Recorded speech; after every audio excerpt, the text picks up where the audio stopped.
이번 강의 내용은 이제 신생아 특징에 대해서 알아볼까 해요. 저번 이제 첫 강의 때 이제 우리 그 심리적인 기본적인 걸 다뤘기 때문에 이제 좀 신생아에 대해서 이제 심리적인 걸 이해했으니까 이제 신생아를 키워야 되잖아요. 그럼 우리가 신생아 전이 우리가 인간의 발달을 봤을 때 태내기 단계예요. 태내기 이것도 들어보셨을 거예요. 태내기. 근데 이제 이 이론을 따지고 보면은 신생아일 때가 들어가는 곳이 있고 안 들어가는 곳이 있더라고요. 예를 들면 태내기, 그 다음에 영아기, 그 다음에 유아기, 아동기, 뭐 학령정기, 뭐 사춘기, 그 다음에 뭐 장년기, 그 다음에 성인기, 노년기 이렇게 뭐 8, 9단계로 나누는데 신생아에 넣는 분들이 있고 안 넣는 분들이 있어요. 그게 왜 그러냐면 태내기 왜냐면 우리가 신생아기 때는 요즘에는 만삭 기준에서 40주를 만삭이라고 하거든요. 임신, 수정부터 시작해서. 근데 40을 딱 채우고 나온 애들이 의외로 많지가 않아요. 우리가 그걸 조산이라고 하죠. 39주 때로 태어날 수도 있고 38주도 태어날 수도 있고 정말 어릴 때는 뭐 20주 때도 그래서 기적을 일으키는 아이들도 많이 있잖아요. 그러면 실질적으로 그런 40주를 태어나지 않는 애들은 태내기를 가지고 다 채우고 나와야 되는데 좀 일찍 나오잖아요. 그래서 애매하잖아. 이거를 영아기로 놓아야 될 건지, 그쵸? 그래서 그 단계를 우리는 신생아기. 그래서 우리가 태어나면 4주를 우리가 신생아기라고 해요. 그럼 우리가 신생아기라는 거 우리가 신자에 조금 생각을 해볼 필요가 있거든요. 신이 뭐냐면 우리가 신경을 얘기하는 걸 신자가 들어간 거예요. 신경 발달. 이게 뇌에 관련된 신경 발달. 우리가 신경 발달 뇌가 뭐예요? 뉴런, 축상돌기, 수상돌기 이렇게 대뇌피질에 연결되어 있는 신경 발달이 굉장히 시냅스를 통해서 만들어지는 거거든요. 그러면 그게 신생아 때 굉장히 많이 만들어지는 시기이기 때문에 신생아기라고 하는 거예요. 그래서 처음에 그 신경 발달이 이루어지는 과정이 우리가 첫 단락에서 피아제가 얘기했던 운동 감각기 얘기했죠. 오감. 그러면은 오감, 시각, 청각, 후각, 미각, 촉각. 자, 이 5가지 감각이 신생아 때 어떻게 건드리냐에 따라서 이제 이 아기의 심리적인 거, 성격적인 거, 성적인 거 이런 것들도 달라질 수 있다고 보여지는 거죠. 그러면 가장 늦게 완성된 감각은 우리가 오감 중에 어떤 감각일까요? 한번 맞춰보세요. 제가 5초 시간을 드릴게요.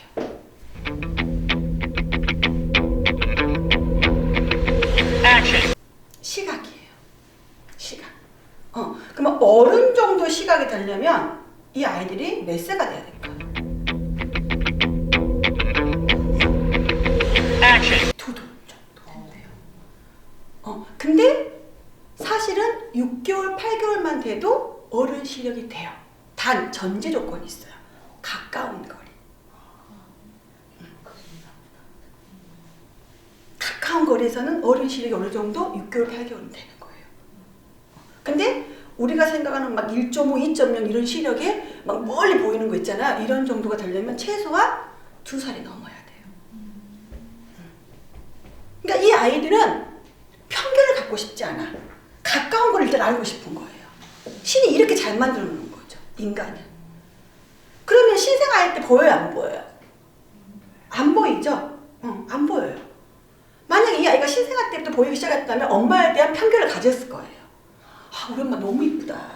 그죠? 아, 우리 엄마 너무 깨재재. 우리 집 왜 이렇게 못 살아. 그죠? 이런 편견을 가졌을 거예요. 근데 그런 편견을 갖기 전에 누굴 느끼라고? 엄마를 느끼라고 신이 보이지 않게 해놨어요. 일단 느껴보라는 거죠. 엄마에 대해서. 그래서 촉각을 먼저 줬고 그리고 그 느끼는 과정에서 첫 달에 얘기했던 구강기 빨개였고 그래서 엄마 젖을 빨면서 느끼는 거죠. 그죠?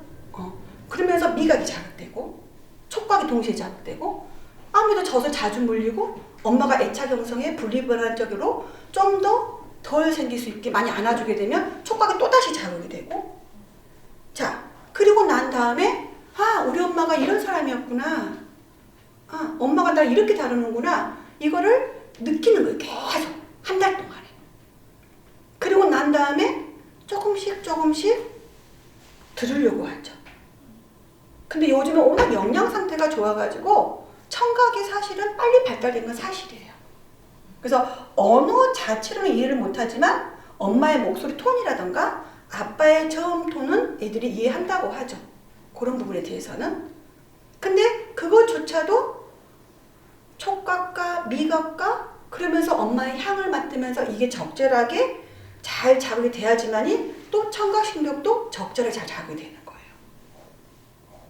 그리고 충분히 엄마의 목소리와 뒤에서 반응의 목소리 다 듣고 느꼈을 때 보려고 하는 거죠.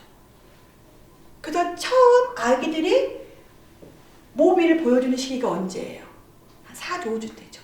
과연 그때 보일까요? 잘 보이지 않아요, 사실은. 아주 흐릿하게 형태만 느껴지는 거예요. 그래서 우리 엄마가 어떻게 생겼지 계속 보는 시기죠. 왜? 잘 안 보이니까. 그게 30cm 거리. 딱 모유수유하는 엄마와 아기의 눈높이죠. 이 아이는 누구만 알고 싶어, 지금? 엄마만 알고 싶어. 근데 자꾸 다른 사람이 나를 아는 척 하려고 그래. 부담스럽게. 그러니까 아기들은 난 당신 아직은 알고 싶지 않아. 자꾸 찡찡대고 표현하는데도 불구하고 어때요? 엄마가 자꾸 거부하죠. 엄마 힘들어. 그리고 먹이고 재우려고 하고 자꾸 안아주고 재워주는 거 누가 해줘요? 다른 타인이 하는 거예요. 그러니까 아이들이 태어나자마자 거부당한 느낌이 들 수가 있는 거예요. 이게 결국에는 정서장애로 갈 수 있는 확률이 높다는 거죠. 자, 그럼 이랬을 때 그러면 모든 엄마인데 맨날 아이를 안고 살아야 되느냐? 그렇지 않아요. 그렇지 않아요. 분명한 상황이 있어야 된다는 거죠. 안을 수 없는 상황. 해줄 수 없는 상황. 왜? 아기들은 그걸 본능적으로 알거든요. 일부러 엄마가 꾀부리면서 해줄 수 있는데 다른 사람에 떠넘기는 건지 아니면 진짜 뭔가 힘들어가지고 해줄 수 없는 상황인지 아이들은 알아요. 왜? 감각이 뛰어난 아이들이기 때문에. 그거를 우리가 어른들이 봤을 때 알 수 있는 방법이 있어요. 가끔 보면 신호등 이렇게 건널 때 있죠. 그러면 누군가가 나를 이렇게 쳐다보잖아요. 나한테 화를 내지 않았어. 별로 인상도 쓰지 않았어. 근데 저쪽에서 나를 봤을 때 그 눈빛을 보면 기분 좋게 쳐다보는지 기분 나쁘게 쳐다보는지 알아요, 몰라요? 감각적으로 알죠. 우리 어른들도 이렇게 감각이 둔한 우리들 같은 사람들도 그걸 아는데 엄마가 아기를 안았을 때 젖을 줬을 때 감각적으로 그냥 하기 싫은 억지를 하는구나 알까 모를까? 알아요. 알아요. 왜? 얘네들은 느끼는 게 정말 강한 아이들이기 때문에 천재성을 갖고 있는 애들이거든요. 근데 이런 것들을 다 어때요? 잠재워버리는 거죠. 깨우쳐줘야 되는데 그 깨우치는 첫 번째 단락이 빨기욕구예요. 왜? 아기가 빨기를 막 하려고 한다는 거는 살아있다는 거고 욕심이 생긴다는 거고 동기부여가 있다는 거고 행복감을 만들기 때문에 더 하고 싶고 더 하고 싶으면 막 뭔가 아기가 노력을 한다는 거거든요. 근데 오히려 그걸 막 빨기를 해야 되는 시기 때 잠만 자고 있고 자 그걸 우리 어머님들은 순하고 착하다고 표현을 하죠. 그게 아니죠. 표현을 안 하고 있는 거죠. 표현 안 하고 있는 거예요. 근데 그런 잠재졌던 것들이 표현 안 하고 있다가 나중에 언제 폭발해요? 4, 5개월 쫙 폭발하는 거예요. 그걸 우리는 100일의 기적과 기절이 나눠준다고 하는 시기죠. 흔히 엄마들이 얘기하는 시기에. 그래서 우리가 신생아 때 이런 감각적인 거를 얼마나 적절하게 잘 활용하고 건드려 주냐에 따라서 또 다른 다음 단계 아이들이 안정감이 있게 크고 정서장애가 안 생기고 물론 정서장애가 생기면 결국에 그게 행동장애가 또 생겨요. 행동장애가 생기는 경우는 그때부터 이제 뭐가 들어가요? 반항, 분노, 공격성, 과격한 공격성 그리고 습관적 거짓말이 나타나게 되는 거죠. 정서장애에서는 그냥 뭔가 자기에 대한 욕구에 불만족스럽기 때문에 약간 수치감을 느낀다거나 위축감을 느낀다거나 우울감 이런 걸로 끝나지만 이게 또 다른 단계에서 채워지지 않았을 때는 행동장애가 생겨버리는 거예요. 그래서 제가 얘기했던 구강기, 신뢰, 불신감 이런 것들이 중요시했던 부분이고요. 그래서 우리가 신생아 때 이런 특징을 좀 어머님이 알고 아기를 다뤄주는 게 얼마나 중요한 건지 아셔야 되는 거고, 또 두 번째, 우리 신생아 아이들은 없는 게 있어요. 어른들이 갖고 있는 것 중에 이렇게 감각이 뛰어난 아이들 중인데도 불구하고 없는 게 있어요. 그게 뭐냐면 땅구멍이에요. 땅구멍. 땅구멍이 없어요. 신기하죠? 그 땅이 어디로 배출될까요, 아이들은? 그래서 애들이 얼굴에 태열이 많이 생기죠. 열이 다 어디로 가요? 머리로. 왜? 뇌가 쓸 게 너무 많아, 지금. 막 폭발 직전이야. 막 신경이 막 계속 만들어지고 있어가지고. 폭발 직전이에요. 그리고 또 없는 게 있어요. 침이에요, 침. 침이 없어요. 자, 침이 없기 때문에 엄마 젖을 빨았을 때 처음엔 아프게 느껴질 수밖에 없어요. 그때 아기들이 거칠한 감도 느끼고, 그러면서 거칠한 감을 느껴서 엄마 젖 빨면서 너무 딱딱해 거칠했는데 침도 없어. 이거를 조금 야하게 표현하자면 아기가 엄마 젖을 빨은 건 어떻게 피스톤 운동이거든요. 우리가 성적으로 봤을 땐 피스톤 운동인 거예요. 그러니까는 남녀가 너무나 건조한 상태에서 사랑을 하는 거하고 똑같은 거예요. 그러니까 처음에는 막 나 아파 이러고 있는 거죠. 근데 이 사람이 나에게 애무를 해주고 사랑을 주니까 자연스럽게 뭐가 분비해요? 호르몬들이 분비해가지고 좋아졌어. 그러면서 어때요? 상대는 성취감을 맛보고 또 상대는 만족감을 느끼겠죠. 그러면서 뭐가 싹 튼다고요? 신뢰와 불신감이 싹 트는 거예요. 애기도 마찬가지예요. 애기도 엄마 딱 빨면서 아씨 딱딱해 나오지도 않아. 막 엄마 아파 엄마도 아프다 하다가도 계속 반복적으로 엄마가 노력을 해. 쓰다듬어주고 안아주고. 이게 애무죠. 이건 애기한테 애무해준 거랑 똑같아요.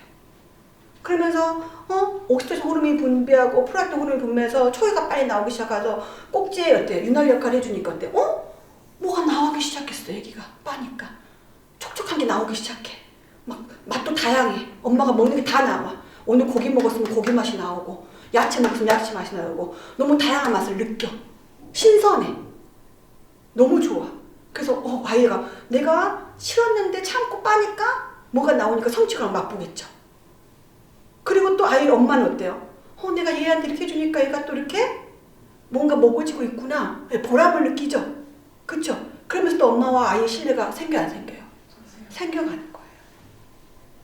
그래서 신이 처음부터 넣어주지 않았어요.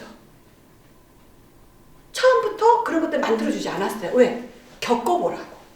근데 우리 어머님들은 그걸 겪으려고 해, 안 해? 안 해. 그러니까 원초적인 걸 겪으면서 뭔가를 만들어가야 되는데 원초적인 거를 겪지 않고 건너뛰면서 가려고 한다는 게 지금 우리 현재 수유의 어려움을 겪고 있는 거라고 생각하시면 돼요. 자, 땀도 마찬가지예요. 우리가 땀은 일의 대가를 느끼는 걸 의미하죠. 열심히 노력한 사람만이 얻어갈 수 있다. 그러니까 땀방울을 흘려야지 얻을 수 있다는 거잖아요. 자, 아기들은 일단 땀구멍에 관련된 신경들이 아직은 미흡하기 때문에 막 땀이 솔솔 나오진 않아요. 근데 우리가 젖먹던 힘까지 들어보셨죠? 아까 얘기했던 그런 딱딱한 가슴을 젖먹다가 쫙쫙 빨았을 때 이 신경이 어때요? 땀구멍을 건드려주는 거예요. 신경을, 자극을. 근데 그게 안 되는 애들은 나중에 1차적으로 약간의 문제가 생길 수 있는 게 뭐냐면 아토피가 생길 수도 있다고 하죠. 왜? 우리가 아토피 있는 분들의 특징을 보면은요, 땀이 별로 없어요. 땀이. 왜? 우리 몸에 있는 노폐물이 배출해서 나와야지 순환이 되고, 또 순환이 돼야지 혈액순환도 잘 되고, 혈액순환이 잘 돼야지 면역체계가 좋아지고, 면역체계가 좋아야지 외부균에 방어할 수 있는 힘이 생기는 거잖아요. 그렇잖아요. 근데 근본적으로 노폐물이 배출이 안 되는 거예요. 그러면 아무리 혈액순환을 시켜도 어때요? 그 높이면 내용물은 계속 있겠죠. 그럼 아무리 좋은 면역 유산균들이 많이 있어도 어때요? 감당하기 힘들 수 있어요. 그러니까 몸이 약해질 수밖에 없는 거예요. 방어를 못하는 거예요. 그래서 피부가 어때요? 건조해지기 시작하고 가렵기 시작하고 그러니까 땀구멍이 많이 발달돼야 되겠죠? 어렸을 때부터. 그럼 땀구멍이 많이 발달되려면 이 아이가 힘껏 노력해야 돼, 안 해야 돼? 해야 되는 거예요. 근데 엄마 젖을 빨면 쫙 나와봐. 너무 많아가지고 노력 안 해도 막 쏟아져. 왜? 애기가 힘껏 노력하기 전에 마사지로 열심히 만들어놔가지고 거저먹게 만들어놨기 때문에. 그러니까 아이들이 노력할 필요 있을까 없을까? 없어요. 그래서 아기 때 신생아 때 쫙쫙 열려야 되는 신경들이 건드려져 안 건드려져? 안 건드려지는 거예요. 그래서 우리가 3개월 전까지는 이 아기가 체질적으로 아토피가 있는지 없는지 잘 알 수가 없어요. 하다못해 우리가 태열이 있는 애들도 적절하게 그런 것들을 잘 관리하게 되면은 사실 아토피로 갈 수 있는 확률이 떨어져요.